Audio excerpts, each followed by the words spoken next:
রোহনের খড়গপুরের দিদি আমাদের বাড়ি চলে এসেছে। আর এসেছে হচ্ছে 3 দিন হয়ে গেল, আজকে আমাদের বাড়ি এসে গেছে। তো আমি তোমাদের সাথে আমাদের খাওয়ার ভিডিও, রান্নার ভিডিও অনেক কিছু শেয়ার করেছি, কিন্তু দিদির মানে এমনি যে এসেছে সেই সব গল্প আর তোমাদের সাথে আমার শেয়ার করা হয়নি। রোহনের বাড়িতে দিদি এসেছিলেন, তারপরে ওখান থেকে এখানে এসেছেন। তো এখানে এসে আমার সাথেও 3-4 দিন কাটিয়ে গেলেন, বেশ ভালো লাগলো। দিদি কেমন লাগলো?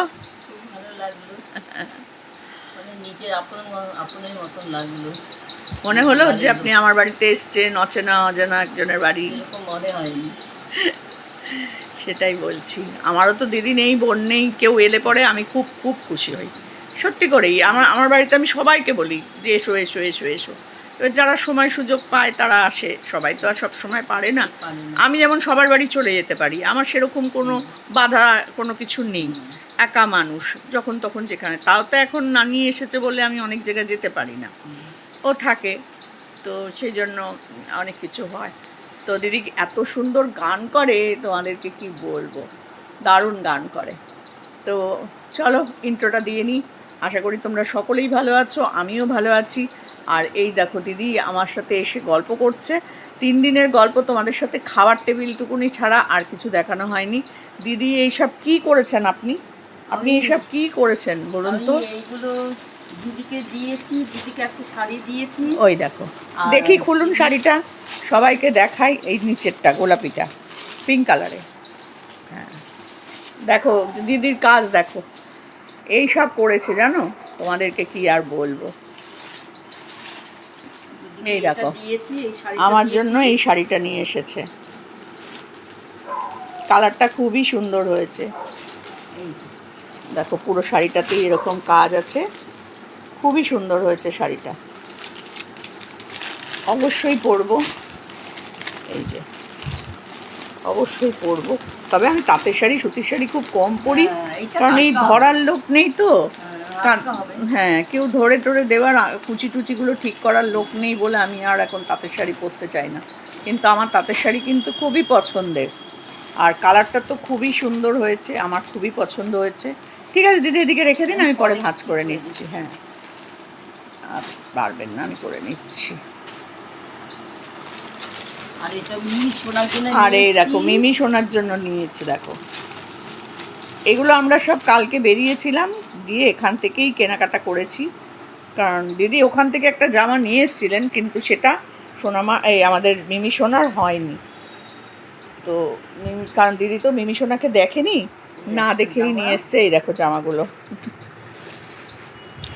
দেখো কত জামা নিয়ে এসছে, দেখো এই দেখো। এগুলো কিন্তু মিমি সোনা নিজে পছন্দ করেই নিয়েছে, বুঝতেই পারছো, দিদি পছন্দ করেছে, মিমি সোনা পছন্দ করেছে। এই দেখো এই একটা জামা আছে, কারণ আমরা কিন্তু এইরকম জামাই সোনামাকে, আমাদের মিমি সোনাকে পরাই, তোমরা সবাই দেখেছো।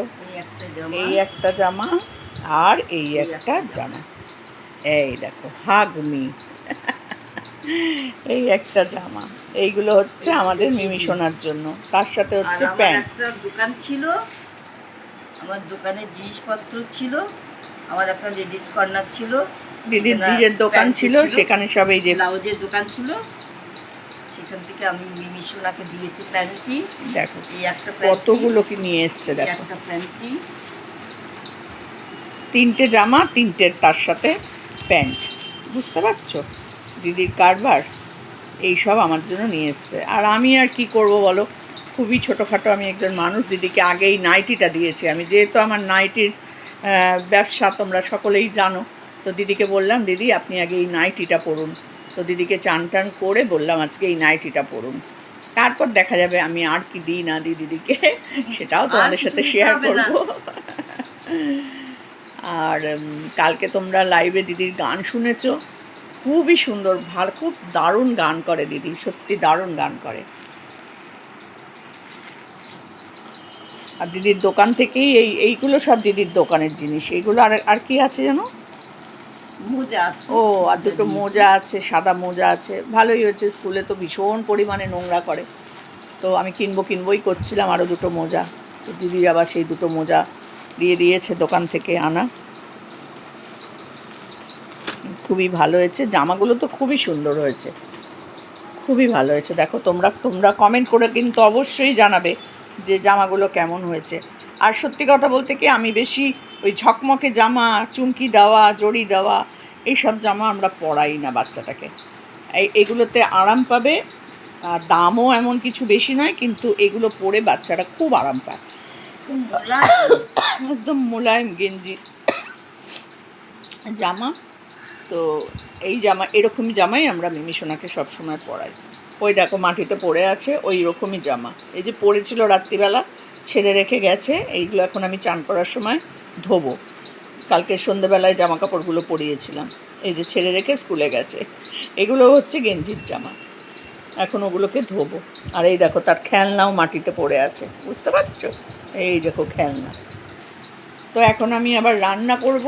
আজকে দিদিকে বললাম, মিমিকে স্কুল থেকে দিয়ে চলে এসেছি আমি, এসে তারপর দিদির সাথে একটু গল্প করতে বসেছিলাম, কারণ দিদির সাথে তো তোমাদের সাথে সেভাবে শেয়ারই করতে পারিনি, শুধু রান্না খাওয়া দাওয়া এগুলোই শেয়ার করছিলাম।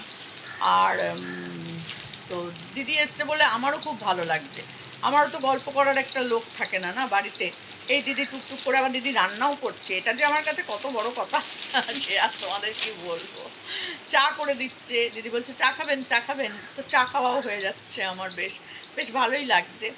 আর সত্যি বলছি, সেরকম যদি আমার সুযোগ সুবিধা থাকতো আমি দিদিকে রেখেই দিতাম, বলতাম আর যেতে হবে না। আমার দিদি থাকলেও তো আমি রাখতাম, তাই না? আমার যদি একটা এই বয়সী দিদি থাকতো, এই যে এই বয়সী যদি একটা দিদি থাকতো, তা আমার দিদি হলে এরকমই বয়সী হতো, তো তাকেও আমি রেখে দিতাম। তো আমার সত্যি বলছি, সেরকম পরিস্থিতি থাকলে আমি দিদিকে বলতাম যে আপনাকে আর যেতে হবে না কোথাও, আপনি আমার বাড়িতে থাকুন। আর একটা ঘর থাকলেই আমি রেখে দিতাম। আমার তো দুটোই ঘর, তোমরা জানো। মেয়েরা আসলে থাকতে অসুবিধা হয়, দিদির অসুবিধা হবে, কারণ দুই মেয়ে যদি একসাথে আসে তখন তো অসুবিধা হয়ে যাবে, দিদি কোথায় থাকবে। এই চিন্তা ভাবনা করছি আমি, সত্যি বলছি আমি দিদিকে রেখেই দিতাম। ওই দরজা খোলা আছে মনে হয় বাথরুমের, হাওয়াতে পড়ছে ওরকম করে।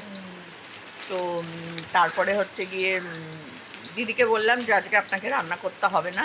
তাও দিদি মাছটা ফ্রিজ থেকে বার করে মাছটা ধুয়ে টুয়ে পরিষ্কার করে রেখে দিয়েছে। তারপরে হচ্ছে গিয়ে তোমার তরকারি, ফুলকপি আলুর তরকারি, মেয়ে বলছিল ফুলকপি খাবে, তো ফুলকপি আলুর তরকারি সেটাও করে রেখে মানে কেটে রেখে দিয়েছে। মানে আমি এখন শুধু রান্নাটা করব, ব্যাস, তাহলেই হয়ে যাবে। রান্না করলে হবে না, ও বাবা, ঘর ঝাড় দেওয়া মোছা, খানিকটা ঝাঁট দিয়ে গেছি, তো পুরো বাড়িটা ঝাঁট দেওয়া হয়নি। এই ঘরটা আর বারান্দাটা ঝাঁট দেওয়া হয়ে গেছে, ওই ঘরে মেয়ে ঘুমাচ্ছে বলে ওই ঘরটা আর ঝাঁট দেওয়া মোছা হয়নি। ওটা করে নেব, করে নিয়ে তারপরে অন্য কাজে হাত দেবো আর কি। আনতে তো মেয়ে যাবে, আমি আর যাব না, ওই জন্য আস্তে আস্তে কাজগুলো করব। এই আর কি, তোমাদের সাথে খানিকটা শেয়ার করলাম। আর আমগুলো না অনেক আম পড়ে গেছে, জানো তো, পাকা পাকা আমগুলো পড়ে গেছে, কী আর করবো। গাছগুলো দেখছি আর ভাবছি, দেখো কত আম এখনো, দেখতে পাচ্ছ তোমরা, প্রচুর আম। আর দিদির সাথে খাওয়ার ভিডিওগুলো তোমরা যদি তোমরা যারা আমার সোনামার ভিডিও যারা দেখো ভিউয়ার্সরা, তারা কিন্তু আমার সোমাবুড়ি চ্যানেলটা সাপোর্ট করে দিও। তাহলে তোমরা ওখানে দিদির সাথে দিদির রান্না, দিদির খাওয়া দাওয়া আমার সাথে, সেগুলো তোমরা দেখতে পাবে। সেই চ্যানেলটা হয় তোমরা সোমাবুড়ি, আর না হলে আমি আমার মতো, এই দুটো নাম দিয়ে সার্চ করবে, তাহলে তোমরা পেয়ে যাবে। ঠিক আছে, তাহলে তোমরা অবশ্যই পেয়ে যাবে। আর আমি কমিউনিটি পোস্টেও দিয়ে দিচ্ছি, তোমরা কিন্তু অবশ্যই সেটা দেখে নেবে, কারণ ওখানে দিদির রান্না করার ভিডিও আছে, আমার সাথে বসে খাচ্ছে সেই ভিডিও আছে, সেগুলো তোমরা দেখবে। যারা তোমরা রোহনের ভিডিওগুলো আমি যেগুলো দিই সেগুলো তোমরা যারা দেখো, তারা তো দিদিকে দেখতে পাবে ওখানে সরাসরি আমার সাথে বসে খাচ্ছে। এই দেখো দিদি স্নান টান সব হয়ে গেছে, এবার আমি কাজ করব, রান্নাঘরে ঢুকবো, ঢুকে খানিকটা করে নিয়ে তারপর স্নান টান করবো, এই আর কি। চলো কাজ সেরে নিই, তারপর আবার তোমাদের কাছে আসবো, কাজ করতে করতে আবার তোমাদের কাছে আসবো।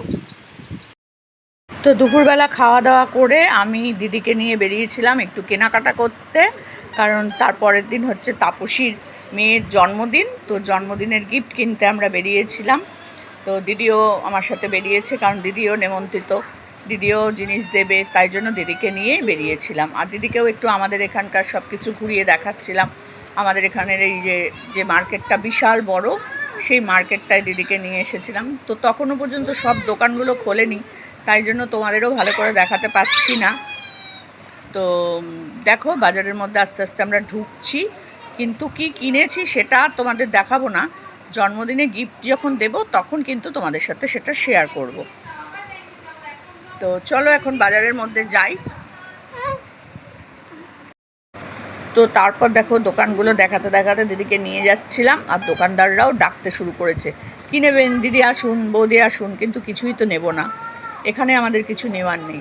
দিদিকে মোটমাট আমি এই এত বড় বাজারটা দেখাতে নিয়ে এসেছিলাম। আর এই যে আমার সাথে মিমিসোনাও রয়েছে, এই যে দেখো মিমিসোনাও চলে এসছে আমার সাথে। আর যা গরম, হাঁটতে হাঁটতে মনে হচ্ছে কেন এলাম। তো এই দিকে যে বাজারগুলো আছে সেগুলো দূর থেকেই দিদিকে দেখালাম। এবার আমরা যাচ্ছিলাম একটু সবজি বাজারের দিকে। সবজি বাজার সাথে জামা কাপড়েরও দোকান আছে, তো সবগুলো একটু দিদিকে ঘুরে দেখাতে গেছিলাম, কিন্তু একটু তাড়াতাড়ি বেরিয়ে পড়ার জন্য অনেক দোকান তখনও পর্যন্ত খোলেনি, সেই জন্য সেগুলো আর তোমাদের সাথে শেয়ার করতে পারলাম না। দেখো এখান থেকে শুরু হয়ে গেল সবজি বাজার। এটা আমি একটা সাইড দিয়ে ঢুকেছি, আরও 2-3টে সাইড আছে ঢোকার জন্য, তো আমি একটা দিক দিয়ে ঢুকেছি। এই দেখো সব সবজি, পরপর সবজির দোকান পরপর। তো চলো দোকানে যাই।